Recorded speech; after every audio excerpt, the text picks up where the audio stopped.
মাতৃশ্রী হেসেলের নতুন ভিডিওতে সকলকে স্বাগত। চলে এসেছি আবারও মজাদার ইউনিক একটা হেলদি রেসিপি আপনাদের সাথে শেয়ার করব বলে। এটা হেলদি রেসিপি কারণ এখানে কোনো রকম আটা বা ময়দার ব্যবহার নেই। খেতে যেমন সুস্বাদু, বানানো তেমনই সহজ, আর খাওয়ার পর পেটটাও অনেকক্ষণ ভরে থাকে। তাই যে কোনো দিন সকালের জলখাবার অথবা সন্ধ্যায় হালকা টিফিন, এমনকি বাচ্চাদের টিফিনেও আপনারা দিতে পারেন। বানানো ভীষণই সহজ, তাই আর দেরি না করে চলুন শুরু করি আজকের রেসিপি। প্রথমেই একটা বোলের মধ্যে অল্প একটু চিড়েকে পরিষ্কার জল দিয়ে ভালো করে 2 থেকে 3 বার ধুয়ে জাস্ট তুলে নেব। বেশিক্ষণ ভিজিয়ে রাখার দরকার নেই। তারপর চিড়েগুলোকে সম্পূর্ণ জল ঝরিয়ে একটা প্লেটের মধ্যে রেখে দেব।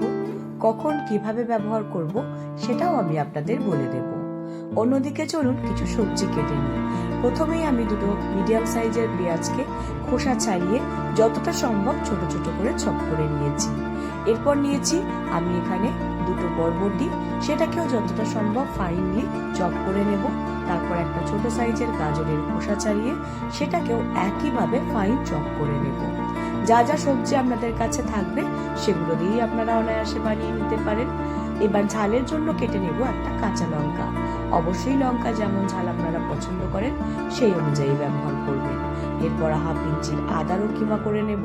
তারপর একইভাবে 4-5 কোয়া রসুনকেও এইভাবে খুব সুন্দর করে ফাইন চপ করে নেব। সবশেষে অল্প একটু ধনেপাতাকেও ফাইনলি চপ করে নেব। আর অল্প একটু টমেটো কেটে নিয়েছি।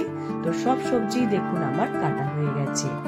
অন্যদিকে আমি প্যানের মধ্যে অল্প একটু তেল দিয়ে, তেলটা যখন গরম হয়ে যাবে তার মধ্যে দিয়ে দেব জিরে। তারপর গ্যাসের ওভেনটা অফ করে তেলটাকে ঠান্ডা করে নিয়ে তার মধ্যে দিয়ে দেব 1.5 কাপ পরিমাণ জল।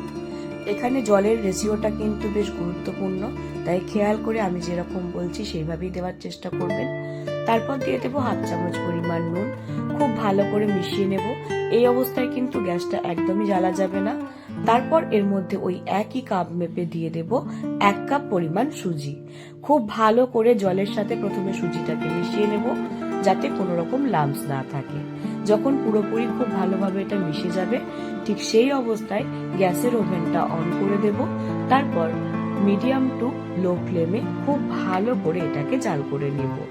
এইভাবে জাল করতে করতে যখন ঘনত্বটা আগের থেকে অনেকটা গাঢ় হয়ে আসবে, একটা সফট ডোয়ে তৈরি হয়ে যাবে, ঠিক ততক্ষণ কিন্তু এটাকে এইভাবে নাড়তে হবে।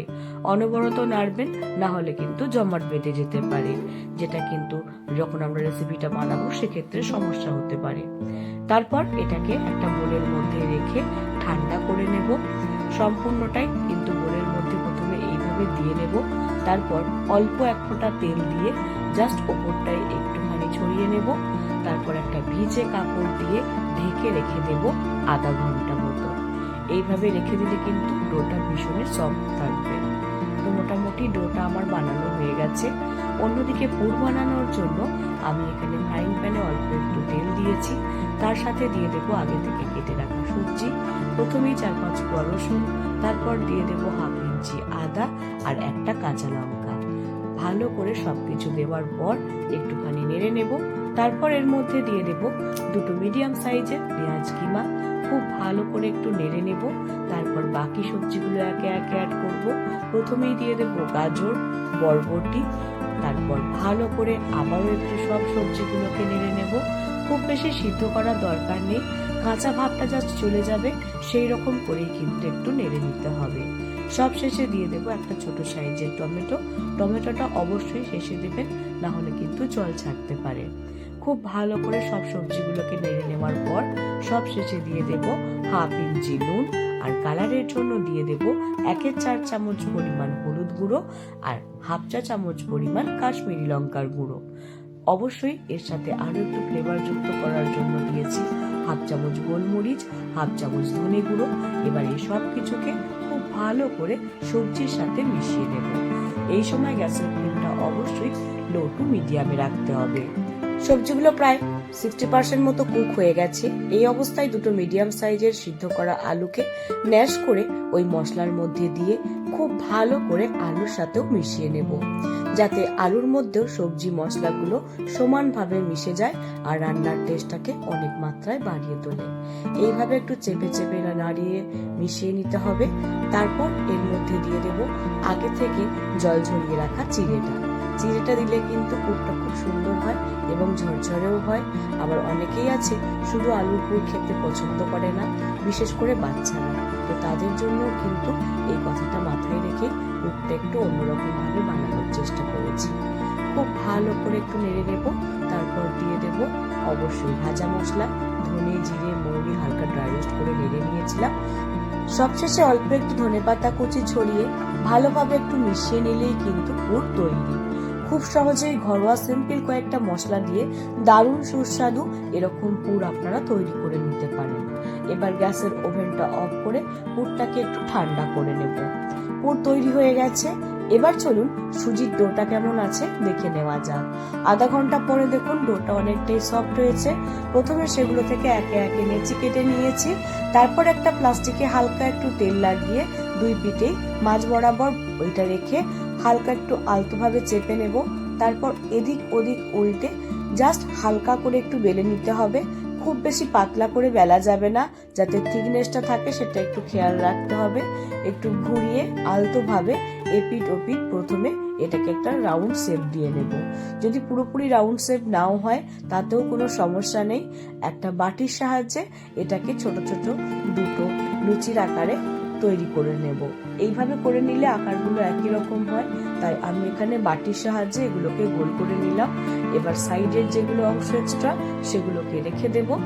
অন্যদিকে আমি আগে থেকে যে পুরটা বানিয়ে নিয়েছিলাম সেটাকে প্রথমে হাতের মধ্যে নিয়ে টিক্কির আকারে তৈরি করে নেব। তারপর একটার মধ্যে বসিয়ে অপরটা দিয়ে কভার করে নিতে হবে। আর কভার করার পর কিন্তু ভালো করে হাতের সাহায্যে একটু চেপে এটাকে সেট করে নিতে হবে, যাতে খুলে না যায়। একইভাবে আমি সবগুলোকেই বানিয়ে নেব যাতে খুলে না যায়। দেখুন তৈরি হয়ে গেছে খুব সহজে। তবে একটু বেশি সুন্দর দেখতে লাগার জন্য আমি ওপর থেকে হালকা একটু কাটস লাগিয়ে দিয়েছি। সবগুলো পরপর একইভাবে বানিয়ে নেব আর ওপর থেকে এরকম একটু এপিট ওপিট দুদিকেই হালকা করে কাটস লাগিয়ে নেব। তবে এগুলো অপশনাল, চাইলে আপনারা নাও করতে পারেন, তবে করলে বেশ দেখতে সুন্দর লাগে।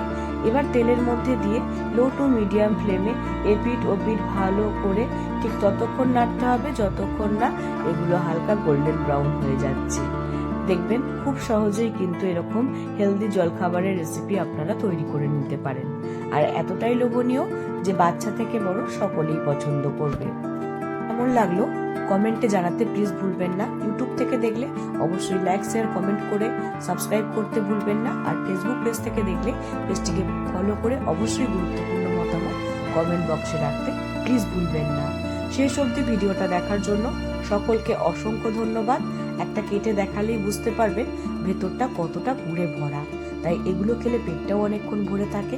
নির্দ্বিধায় আপনারা বাচ্চাদের টিফিনে দিতে পারেন, দেখবেন টিফিন বক্স কিন্তু খালি। খুব ভালো থাকবেন, সুস্থ থাকবেন। নমস্কার।